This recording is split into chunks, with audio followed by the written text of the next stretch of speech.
Mëndumbe général Kayré YACINEMA Prod dégg nga maam fàttewuma kenn ah fàttewuma kenn ñoom ñëpp quoi ñoom ñëpp ay nit ay xale yu baax lañu ñu bëgg seen wayjur lañu ñu bëgg liggéey lañu ñu gore lañu boo leen jegewul doo leen ko xam et puis bëgg kaf bëgg àndandoo du ñu worante duñu ñoorante waaw il faut que ma jógal ñëwal kii waaw yal na leen yàlla dooli sutura defal leen jàmm vous aussi hein yal na leen yàlla dooli sutura te ngeen bàyyi li ngeen nekkee. non loolu après loolu antenne la dama koy wax. beneen débat lañ koy def si internet yi li ñuy def da lay metti parce que sànq ni ko doon waxee dafa mel ni am na ci ñoo xamante ni liggéey bi ñuy liggéey teguñu ko ci yoon. dëgg la de ñun ñëpp dañuy liggéey boo xam ne teguñu ko ci yoon am na ñuy tayaat ñoo xam ne teguñu ko ci yoon. dëgg la est-ce que xam nga liggéey yëpp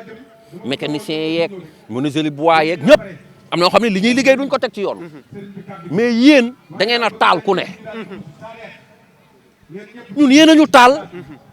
yéen a tax adduna xam ñu li ñu naqari fii la ñu koy waxee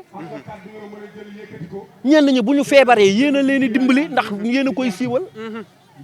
ñenn ñi bëgg a noot ci wàllu justice ci yéen la ñuy ñëw ngeen dimbali leen ak yeneen waaye yéen du ngeen ay noble yu mag